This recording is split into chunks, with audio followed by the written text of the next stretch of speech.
Assalamualaikum warahmatullahi wabarakatuh.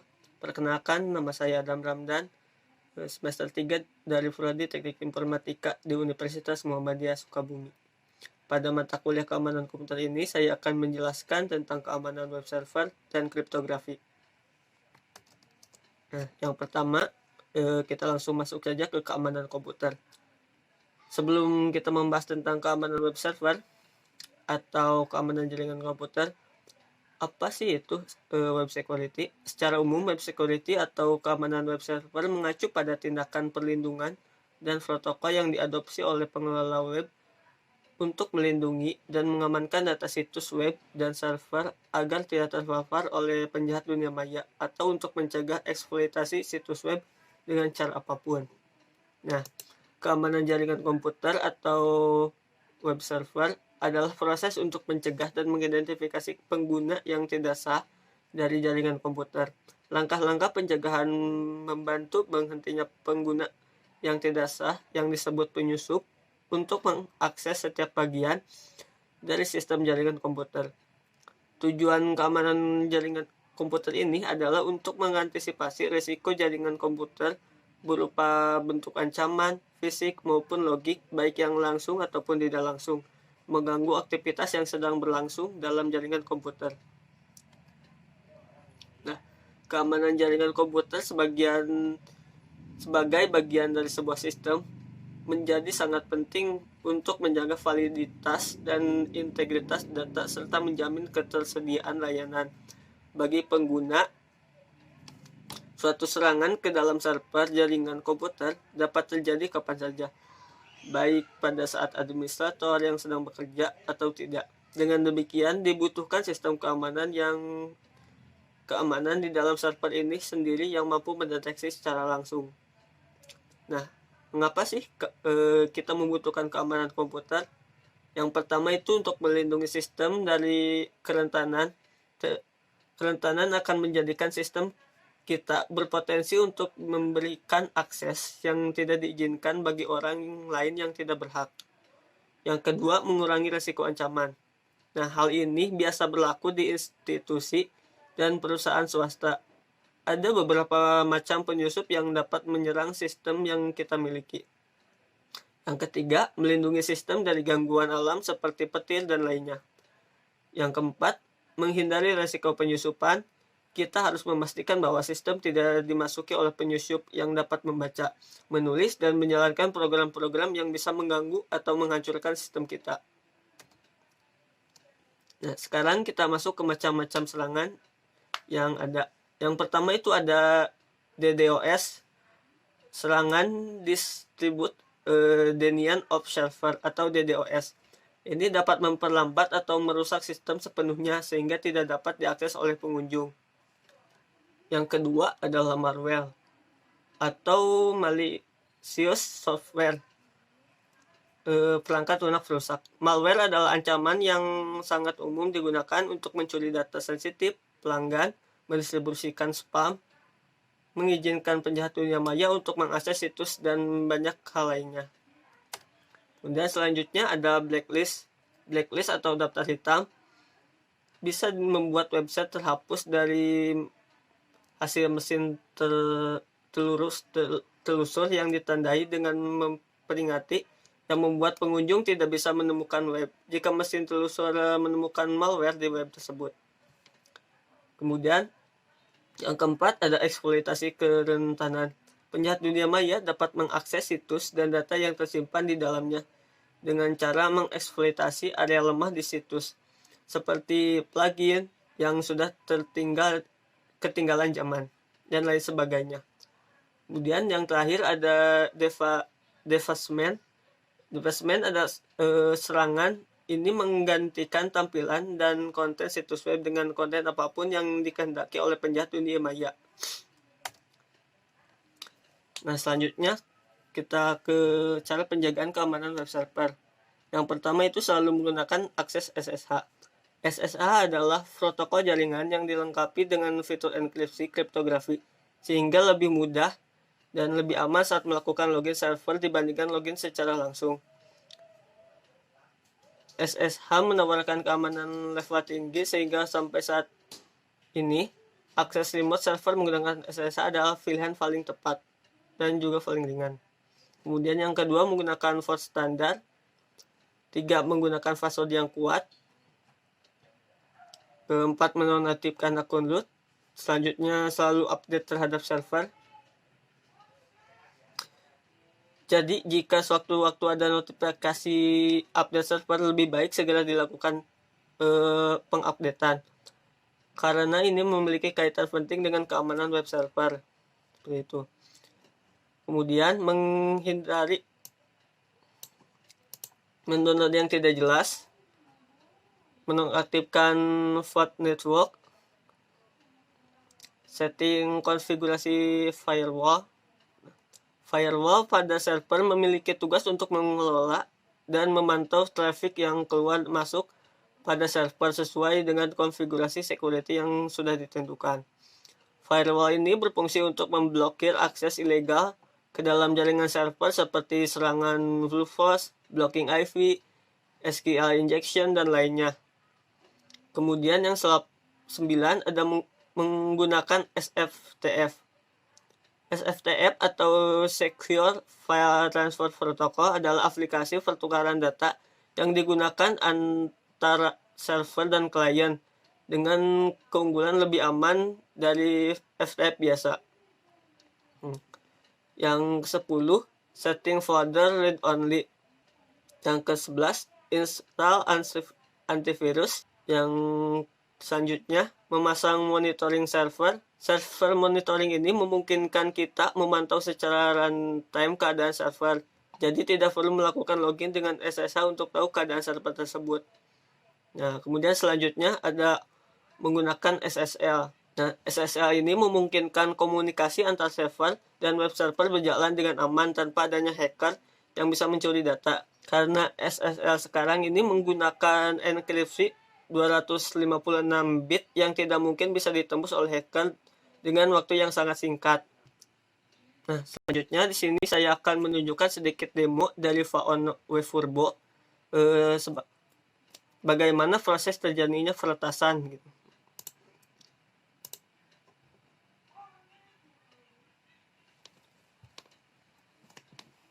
Nah, di sini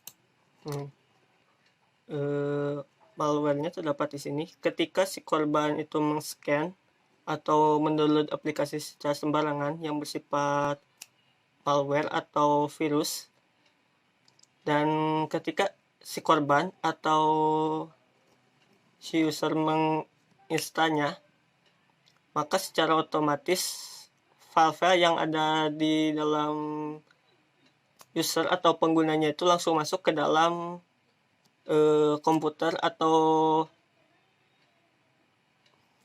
media yang digunakan oleh hacker seperti itu. Nah, seperti lihat di sini, ketika di handphone ini sudah terinstall virus atau malware tersebut, si hacker dapat langsung masuk ke dalam handphone tersebut, dapat mengakses apapun yang ada di sana. Seperti ini.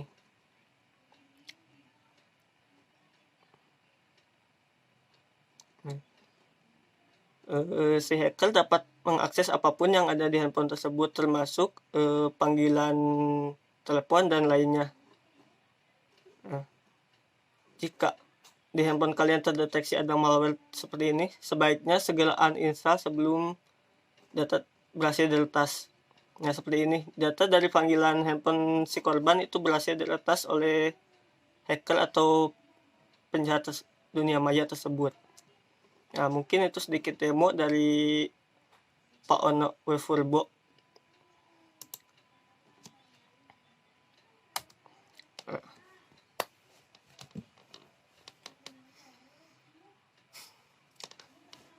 Selanjutnya kita masuk ke dalam kriptografi.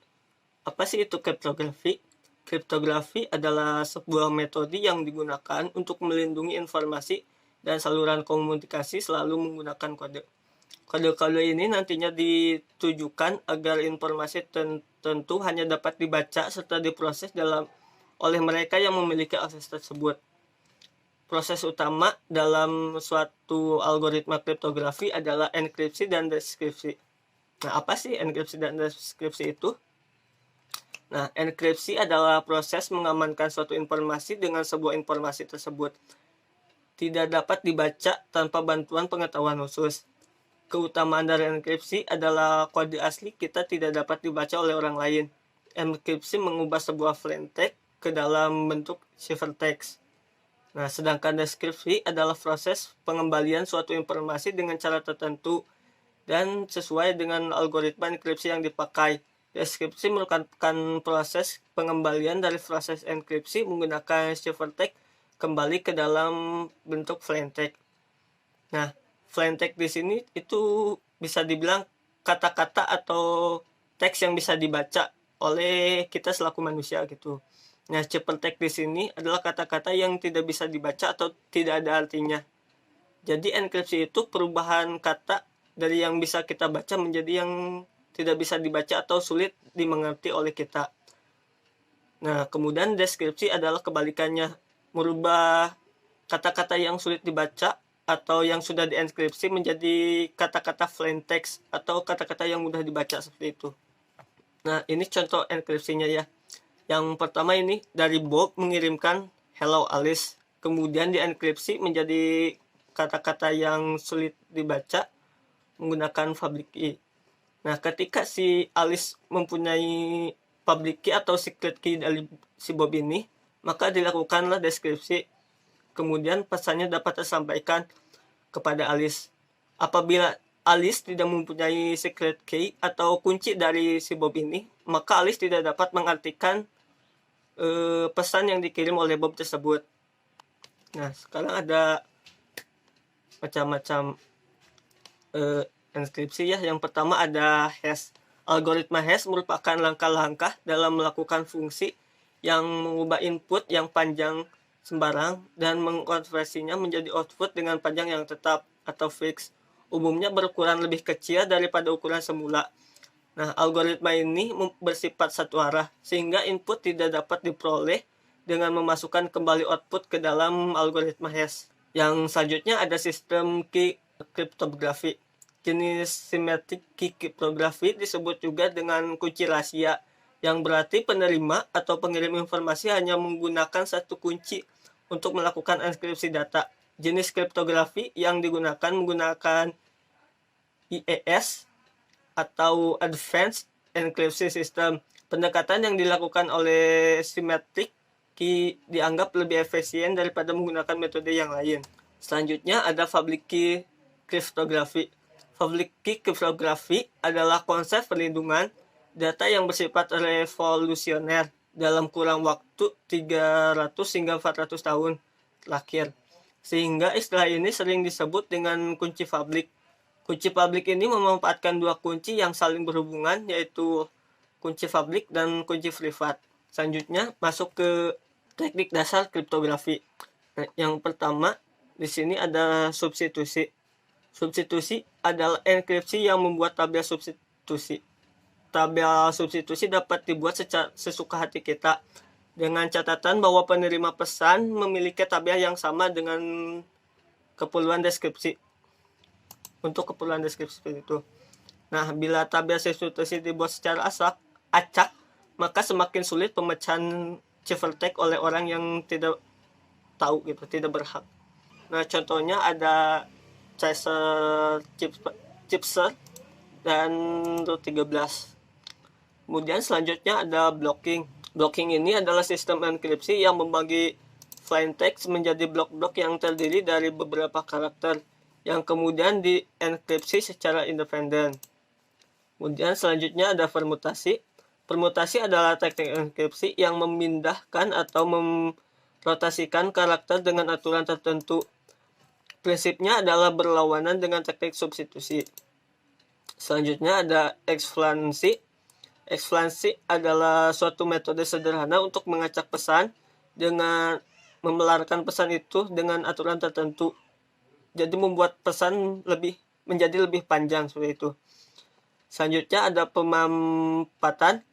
Pemampatan adalah teknik untuk mengurangi panjang pesan atau jumlah blok yang menyembunyikan isi pesan tersebut. Dan kita lanjut ke tujuan dari kriptografi. Kriptografi bertujuan untuk memberikan layanan keamanan informasi yang dinamakan juga sebagai aspek-aspek keamanan informasi. Nah, yang pertama itu ada kerahasiaan atau confidentiality. Merupakan layanan yang ditujukan untuk menjaga agar pesan tidak dapat dibaca oleh pihak-pihak yang tidak berhak atau tidak berkewajiban seperti itu. Yang kedua ada integritas data atau integrity.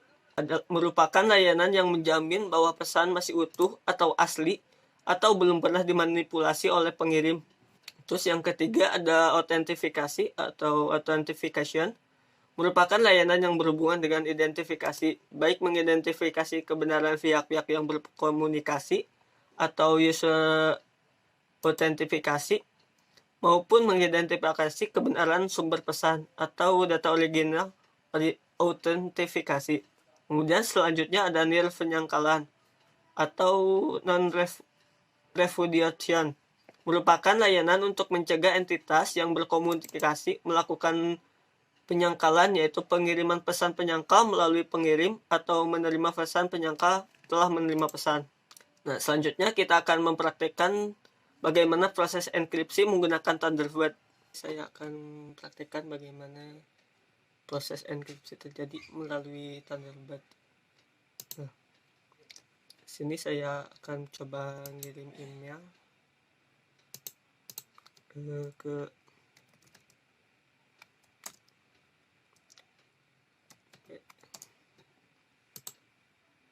saya akan mengirim email dari yang ini AirSyn KS12 ke Information dan ke UPM.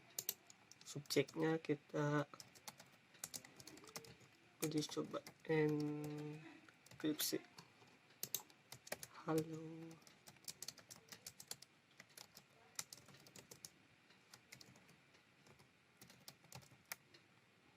Nah, sudah. Untuk security-nya kita pakai require encryption. Kemudian kita send.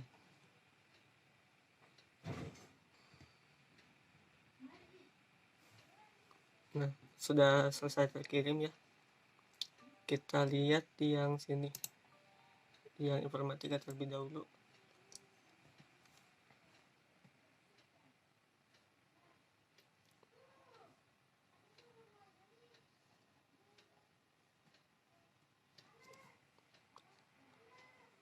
Nah, di sini ada pesan baru ya. Dari kita lihat isinya. Nah, di sini kenapa bisa terbaca? Karena kita mempunyai public key dari yang AirSyn ini ya. Makanya kita bisa terbaca di sini. Nah, kita lihat untuk yang satu lagi yang tidak memiliki public key-nya. Kita ke yang sini. Tunggu sebentar. Nah, di sini bisa terlihat ya.